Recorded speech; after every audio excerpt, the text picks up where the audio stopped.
Hello everybody. In this video, we will be looking into an overview of database design process and ER model. Coming to entity relationship diagram, ER model in database management system is a high-level data model. ER stands for entity relationship model. Now, what is an entity? Anything which has got a physical existence can be considered as an entity. For example, consider student as an entity.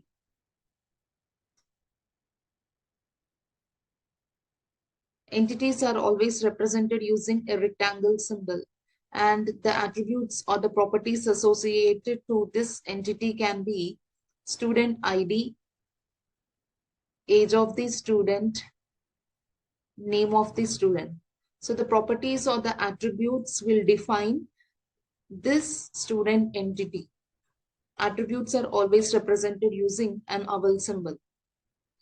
And what is a relationship? Relationship is something which has an association with different entities. And the relationship between the entities is represented using a rhombus symbol. So the symbol is used for relating two or more entities, and it is known as relationship.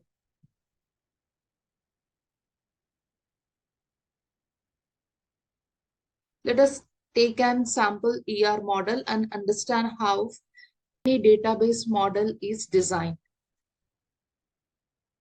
How to construct an ER model for a company. We use various symbols. Entities are classified into two types, namely strong entity and weak entity.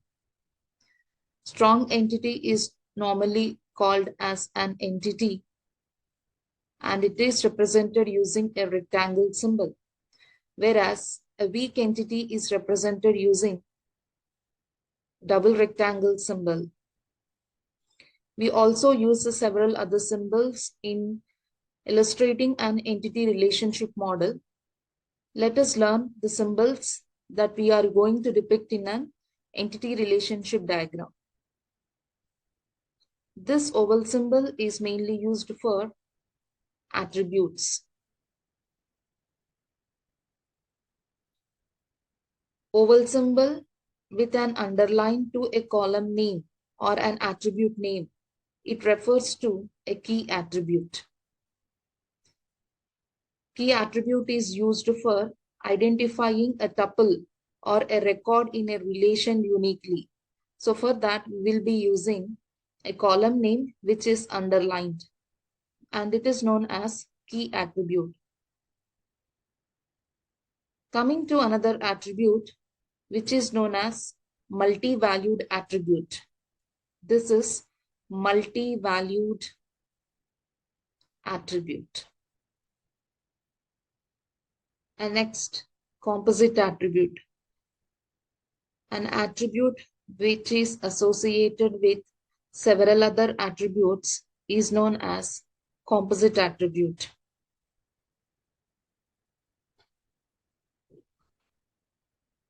And coming to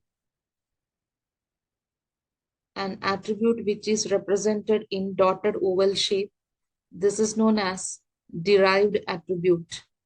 The name itself specifies that the value for this attribute is derived from some other attribute, and hence it is named as derived attribute. And this rhombus symbol is mainly used for representing the relationships among different entities. And so it is named as relationship.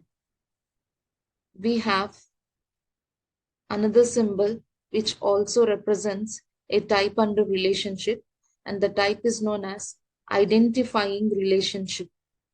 Identifying relationship.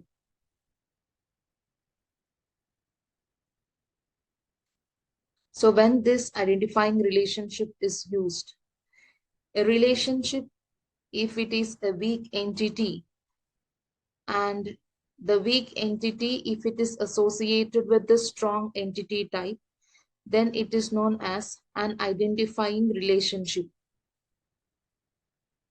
And weak entity is an entity which is dependent on the strong entity.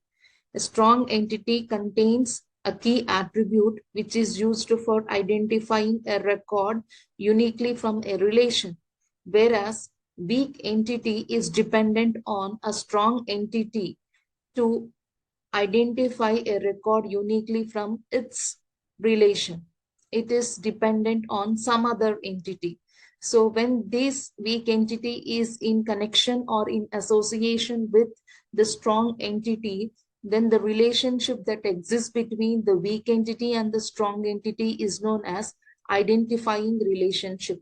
Now let us take an ER model for a company and analyze how the database for the company is being designed by analyzing every step of the database design, that is starting from the requirement analysis. Now the company database keeps tracks of company employees, faculty, and the department. So what are the requirements that we need to gather? The first step of database design is what? Gathering the requirements and analyzing it. So the first step is requirement gathering. Now here the company is organized into several departments. Each department has a unique name. Let me write here in short. A company is organized into several departments, right? And each department has got what? A unique name. It may also contain unique number, which is known as a department number. And there may exist an employee, and that employee who is a manager of the department, maybe a manager of the department. So how long that manager is managing the department? Let us also take the start date of the employee who is a manager of that particular department. So we are going to consider the start date of that particular employee. So these can be considered as the attributes for what? A department entity, right? Now, a department may also have what? Several locations. It may be located in several different places. So we can consider location as another attribute for the department entity. As said before, department is an entity, and these are the several attributes that are associated to the department. And how we are going to identify the department? The department is identified with the department number.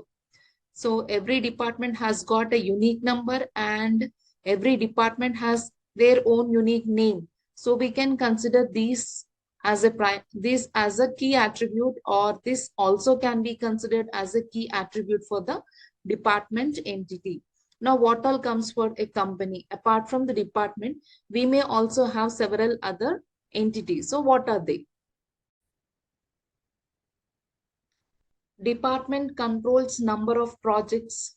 So we will be taking project as an entity here.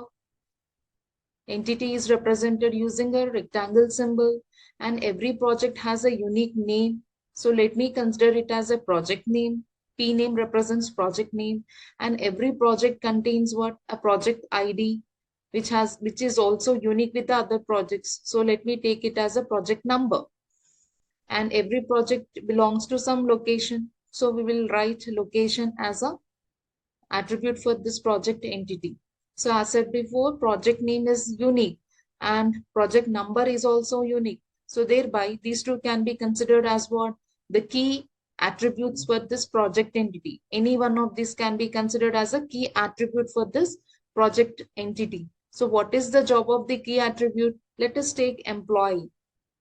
Right, let us take an employee as another entity for the company, because company includes what? Several employees. Let us go for another entity, say employee as an entity. Right. Now again for the employee, what all attributes are associated with it? EID, which is an employee ID, which is one of the attribute for employee. And there is an employee name. Every employee has got a name. And the gender of the employee, whether he is female or male. So we'll be writing gender here. which is an attribute for employee entity, and then salary can be considered as another attribute. We're going to keep a track of the number of hours per week the employee is working for a project. Right, it's on as an attribute, which is what it is, a multi-valued attribute.